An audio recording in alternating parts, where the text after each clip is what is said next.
তারই মেরাজের রাত আজকে। পৃথিবীর কোন পয়গম্বরের মেরাজ হয়নি, একমাত্র হুজুরের মেরাজ হয়েছে। তার কারণ হুজুরের সম্মান সবচাইতে বেশি।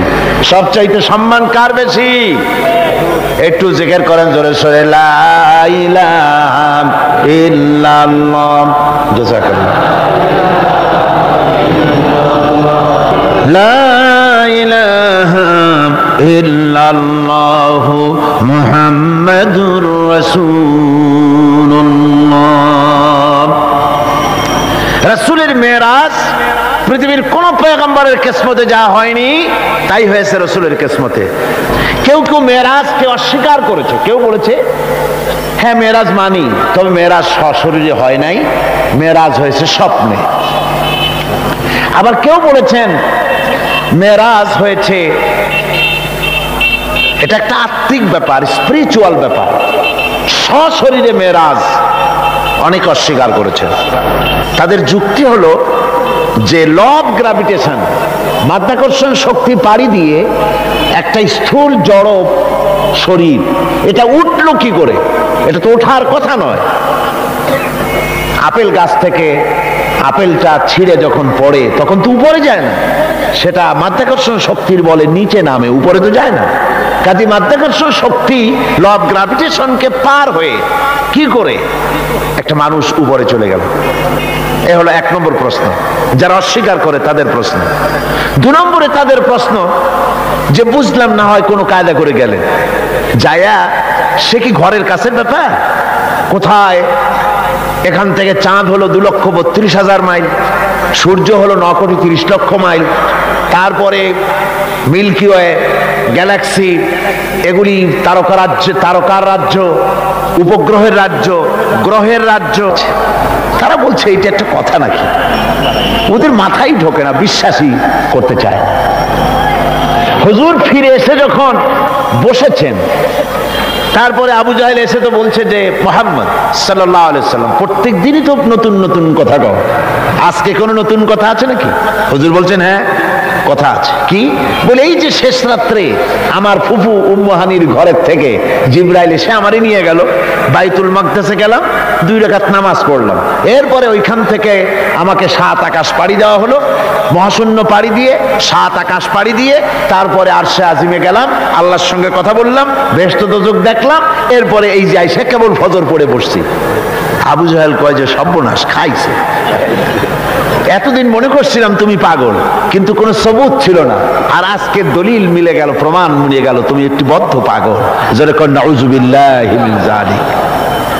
আবু জাহেল মনে মনে খুব খুশি হলো, বলল মুহাম্মদ সাল্লাল্লাহু আলাইহি ওয়াসাল্লাম তুমি কি অনুমতি দিবে? তুমি যেভাবে এই ঘটনা বললে এটা আমি মানুষকে বলে বেড়াই, অবশ্যই তুমি যাও বলে আসো। আবু জাহেল মনে করলো এটাই হলো গোল্ডেন অপরচুনিটি, এটাই হলো সুবর্ণ সুযোগ। তার সবচাইতে বেশি ভক্ত এবং অত্যন্ত আন্তরিক অন্তরঙ্গ বন্ধু হযরত আবু বকর, এই লোকটাকে খসাতে পারলেই বাজিমাত হবে। তার বাড়ি গিয়ে বলছেন আবু বকর শুনেছে বলে কি? কয় যে মুহাম্মদ সাল্লাল্লাহু আলাইহি ওয়াসাল্লাম পাগল হয়ে গেছে। বলে কিরকম? কয় যে এই সব কথা তিনি বলতেছেন এখন। হযরত আবু বকর বলছেন আবু জাহেল তুমি যা বললে আমার রাসূল কি হুবহু এরকম বলেছেন? আবু জাহেল বলছে হ্যাঁ ঠিক এরকমই বলেছে। হযরত আবু বকর বলছেন আবু জাহেল শোনো, হুজুর সত্য বলেছেন, নিঃসন্দেহে তার মেরাজ হয়েছে, কোনো সন্দেহ নাই। হযরত আবু বকর আবু জাহেলকে ধরে নিয়ে আসলেন কাবা শরীফে, মসজিদে হারামে এসে বলছেন হুজুর আমি এই আবু জাহেলের কাছে শুনলাম আপনি নাকি কি কি বলেছেন। হুজুর মেরাজের ঘটনা শোনালেন। হযরত আবু বকর বললেন আপনি সত্য বলেছেন। হুজুর বলেন আবু বকর তুমি আজ থেকে সিদ্দিক। সুবহানাল্লাহ। ভাইরা, মেরাজকে অনেকেই অস্বীকার করেছে, আর অস্বীকার করার যুক্তি কারো কারো থাকতে পারে যাদের ঈমান দুর্বল। কি করে সম্ভব? সজাগ করিয়া কিভাবে এই হাজার হাজার লক্ষ কোটি কোটি মাইল পাড়ি দিয়ে কিভাবে নিয়ে গেল, এটা কেমনে সম্ভব? এটা মানুষের মাথায় সহজে ঢুকবে না। মানুষের মাথায় সহজে ঢুকবে কোন? কি বলেন ঢুকবে? বিষয়টা খুবই কঠিন, বিষয়টা সহজে মানুষের মাথায় ঢুকবে না। এই জন্যে ঘটনাটা যেখানে আল্লাহ শুরু করেছেন তিনি ঘটনাটা বর্ণনা দিচ্ছেন এইভাবে, সুবহানাল্লাযী আসরা বিআবদিহি লাইলাম মিনাল মাসজিদিল হারামি ইলাল মাসজিদিল আকসাল্লাযী বারাকনা হাওলাহু লিনুরিয়াহু মিন আয়াতিনা ইন্নাহু হুয়াস সামিউল বাসীর। সাদাকাল্লাহুল আযীম। ঘটনাটার বিবরণ দিচ্ছেন আল্লাহ এভাবে, শুরু করছেন সুবহানাল্লাযী আসরা বিআবদিহি, সমস্ত অক্ষমতা দুর্বলতা থেকে মুক্ত সেই মহান সত্তা যিনি তার বান্দাকে ইসরা করিয়েছেন লাইলান, লাইলান রাতের একটি অংশ, পুরা রাত লাগে নাই, রাতের একটি অংশে তার বান্দাকে তিনি ইসরা করিয়েছেন মিনাল মসজিদিল হারাম ইলাল মসজিদিল আকসা, মসজিদে হারাম থেকে মসজিদে আকসা পর্যন্ত রাতের একটি অংশে ইসরা করিয়েছেন। রাতের ভ্রমণকে আরবিতে ইসরা বলা হয়। আর এই বাইতুল মুকাদ্দাস থেকে আরশে আজিম পর্যন্ত ভ্রমণের নাম হচ্ছে মেরাজ, সিঁড়ি। সেই সিঁড়িটা কিরকম হবে পরে বলছি। এখানে বলা হচ্ছে তোমরা তো জিনিসটাকে কঠিন মনে করো, যেটা কি করে সম্ভব, এটাকে কঠিন মনে করো, অসম্ভব মনে করো, কিন্তু কাজটা ঘটায়ছেন এমন এক সত্তা সুবহান, যিনি সমস্ত দুর্বলতা অক্ষমতা থেকে মুক্ত, মহান শক্তিশালী আল্লাহ ঘটনাটা ঘটায়ছেন। কাজী তোমাদের এই চিন্তা কেন, যেটা কি করে হলো, কাজটা কে ঘটায়ছেন? আল্লাহ সুবহানাহু ওয়া তাআলা তিনি ঘটায়ছেন। তার জন্য এগুলি কি কোনো অসম্ভব ব্যাপার বলুন? এটা কি কোনো অসম্ভব ব্যাপার? নিশ্চয়ই কোনো অসম্ভব ব্যাপার না। বিজ্ঞানের দৃষ্টি দিয়ে, বৈজ্ঞানিক দৃষ্টিভঙ্গিতে এবং দর্শন দিয়ে আমি আপনাদেরকে বিষয়টা অনেকক্ষণ দৃষ্টান্ত দিতে পারবো। সে ধরনের মাল মশলা আমার কাছে মজুদ আছে, যে রাসূল পাক সাল্লাল্লাহু আলাইহি ওয়াসাল্লামকে মেরাজ হয়েছিল বিজ্ঞান এবং দর্শন দিয়ে বুঝানো যেতে পারে।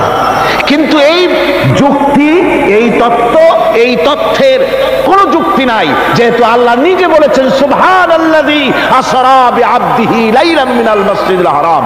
এই ঘটনা ঘটায়ছেন তিনি, যার ক্ষমতার ভিতরে কোনো দুর্বলতা নাই, যার ক্ষমতা মুহাইয়া করতে পারে এমন ক্ষমতা কারো নাই, যিনি প্রচন্ড ক্ষমতার মালিক, অক্ষমতা তাকে স্পর্শ করে না, সেই মহান আল্লাহ এটা ঘটায়ছেন।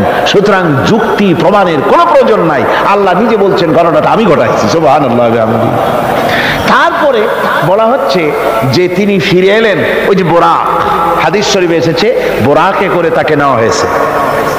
তো বোরাকে করে নেওয়া হয়েছে, বোরাকটা কেমন, সেই বোরাক আমরা আবার বানাইছি, আমাদের তো বুদ্ধি কম না, আমাদের দেশের লোকের আবার বোরাক বানায় ছাড়ছে। ঘোড়ার মতো বডি, মানুষ মেয়ে লোকের মতো একটা মাথা, খুব সুন্দর চুপ, তারপরে চুল টুল ঝুলানো, এরকমের দুইটা ডানা আছে ঘোড়ার পিঠের উপরে, নিচে লেখা আছে হাযা বুরাকুন নবী সাল্লাল্লাহু আলাইহি ওয়াসাল্লাম। আর এইটাকে বরকতের জন্য মুসলমানেরা ঘরের মধ্যে টানায় রাখে, দেখছেন আপনারা এরকম। এরপরে আবার আরো একটা জিনিস বরকতের জন্য ইদানিং বেরিয়েছে, 15 টাকা 20 টাকা বিক্রি হয়, সুন্দর সুন্দর অফসেট পেপারে হুজুর সাল্লাল্লাহু আলাইহি ওয়াসাল্লামের পাগড়ি, হুজুর সাল্লাল্লাহু আলাইহি ওয়াসাল্লামের পায়ের জুতা, তারপরে হুজুর সাল্লাল্লাহু আলাইহি ওয়াসাল্লামের হাতে লেখা চিঠি, কই কই থেকে এগুলি সংগ্রহ করে এগুলি বিক্রি করার ব্যবস্থা করছে, লোকেরা বরকতের জন্য এগুলি রাখতেছে। হুজুর সাল্লাল্লাহু আলাইহি ওয়াসাল্লামের পাগড়ির কোনো ছবি পৃথিবীর কোনো মানুষের কাছে থাকার কোনো প্রমাণ নাই। সুতরাং এগুলি বাজে, এগুলি কিনে রেখে বরকতের জন্য এগুলি রাসূলকে তাওহীন করা হয়, এর দ্বারা ইজ্জত করা হয় না। রাসূলের পাগড়ি 20 টাকা দিয়ে কিনবেন আপনি? আজীব তামাশা। বোরাক বানানো হয়েছে। বোরাক হচ্ছে কি? বোরাক হচ্ছে, অর্থাৎ যে জানে করে তাকে নেওয়া হয়েছিল সেটা ছিল বোরাক বারকুন থেকে, বৈদ্যুতিক শক্তি সম্পন্ন, এমন বৈদ্যুতিক শক্তি, বিদ্যুৎ তো আলো, বিদ্যুৎ কি আলো, আর আলোর শক্তি কত, আলোর গতি হচ্ছে প্রতি সেকেন্ডে 1,86,000 মাইল, এটা হলো আলোর গতি। আল্লাহ পাক রাসূলকে যে জানে করে নিয়েছিলেন সেটা ছিল এই ধরনের একটি গতি, প্রচন্ড গতি সম্পন্ন একটি যান। এই জানে করে আল্লাহ তাকে নিয়ে গেলেন, তারপরে তাকে ফেরত দিলেন। এসে তিনি দেখলেন যে উজু করে গেছিলেন, সেই উজুর পানি তখনও গড়াচ্ছে। এটা কি করে সম্ভব?